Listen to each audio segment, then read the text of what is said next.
Some attractions arrive like hunger, not love. They pull you without logic, without consent. You meet someone and it feels inevitable, almost fated. Yet the connection doesn't nourish you, it drains you. This instant chemistry is rarely about the other person. It's your nervous system recognizing something familiar, something unfinished. You don't fall for a face, a voice, or a body. You fall for a wound reflected back to you. Something in them matches something unhealed in you. It feels intense, magnetic, impossible to resist. But intensity is not intimacy. The nervous system confuses comfort with recognition. Trauma mistakes familiarity for safety. That's why certain people feel like home, even if they hurt you. You're not drawn to who they are. You're drawn to what they mirror. Their indifference mirrors your childhood dismissal. Their inconsistency echoes the love you had to chase. Their coldness triggers the same survival instincts you once needed to belong, so you don't fall in love. You return to an emotional battlefield, believing this time you'll finally win. You meet someone who feels like a test you're desperate to pass, not because they deserve your devotion, but because your inner child still wants closure. That child still hopes someone will stay this time. But listen closely. Your craving is not longing for them. It's longing for the version of you who never received what you needed. You're not trying to be loved by them. You're trying to rewrite your past. This is why the attraction feels urgent, spiritual, inevitable. It's your pain seeking resolution, not your heart choosing love. And here's the paradox. The moment you heal the core wound, the attraction collapses like a broken spell. You look at the same person, but the illusion dissolves. The traits that once felt intoxicating suddenly look empty. The dynamic loses its grip. The hunger stops. You wake up from a trance you didn't know you were in. You don't hate them. You just see clearly. You no longer confuse inconsistency with passion, detachment with depth, or intensity with soul connection. You stop begging for emotional breadcrumbs. Instead, you notice how little they offer and how much you used to settle for. Healing doesn't make you colder. It makes you uninterested in chaos. Drama stops feeling romantic. You stop chasing complexity and start valuing peace.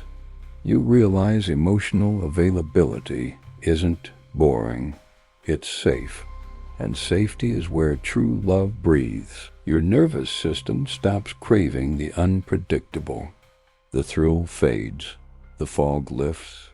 You are no longer addicted to earning love. You no longer feel responsible for other people's emptiness. The person who once felt like destiny now feels small, insignificant to your growth. And here's the quiet miracle. You don't push them away. You outgrow them. Attraction doesn't die through rejection.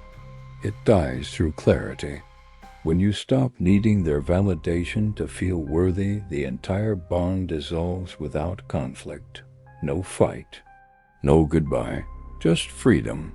The empath's true awakening begins the moment you realize love shouldn't feel like rescue. You can care without sacrificing. You can support without absorbing. You can love without losing yourself. Your compassion becomes a choice, not a coping mechanism.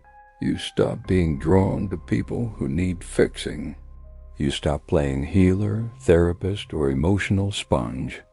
You recognize that some people don't want healing. They want supply.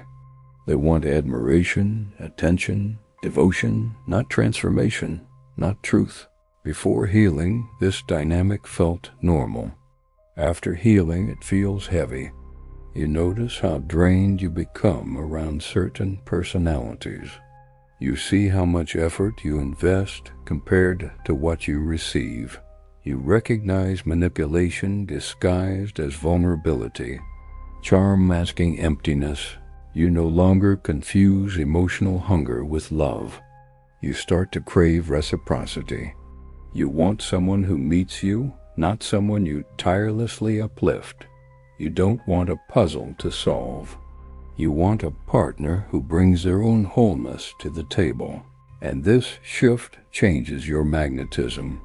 You stop attracting takers. You stop attracting chaotic lovers and broken promises. When the core wound is healed, your energy stops broadcasting, "I will bend to earn love." You no longer attract what exploits you. You attract what aligns with you. Your boundaries become quiet, filters. You don't need to explain them. You don't need to prove anything. You simply live in self-respect, and those who thrive on imbalance lose access. They drift away without drama. Your life becomes simpler, lighter. The love you once begged for now seeks you. Not because you chase, but because you embody stability. Real connection gravitates toward peace. Vulnerability finds shelter in someone grounded. Attraction becomes mutual, not survival-based. The empath's gift becomes powerful once it's not fueled by fear. Compassion becomes wisdom. Intuition becomes discernment. Sensitivity becomes strength. Your heart stops acting like a rescue mission and becomes a sanctuary instead. You attract people who are also capable of giving. People who don't fear depth. People who don't run from truth. People who don't need you to shrink in order to love them. The connection feels lighter, calmer, yet deeper than anything chaotic ever offered. This is the moment the empath understands. Love isn't earned, love is met. Real love doesn't require you to bleed to prove your worth. It doesn't demand exhaustion, sacrifice, or self-abandonment. It invites reciprocity, honesty, and emotional presence. When the core wound heals, attraction becomes conscious. You choose from strength, not survival. You choose from clarity, not longing. You recognize the difference between a bond and a trauma reenactment. You stop trying to complete what broke you. You become impossible to manipulate. You become immune to emotional scarcity. No one can dangle love like a reward ever again. You no longer play the childhood role of earning affection. You become the adult who expects respect, and the child inside you finally rests. They no longer search for someone to finish the story, because you became the one who stays. You became the one who protects. You became the one who listens. The wound no longer controls your choices. The moment you choose yourself, the past stops choosing your future. Attraction stops being a trap. It becomes a language of alignment, a resonance between two whole beings. And love becomes something peaceful, reciprocal, and real. So when the empath heals the core wound, attraction flips instantly. Not because others change, but because you do. You no longer chase what hurts you. You no longer worship intensity. You choose connection that nourishes, supports, and grows with you. And that choice turns your sensitivity into the most powerful love of all.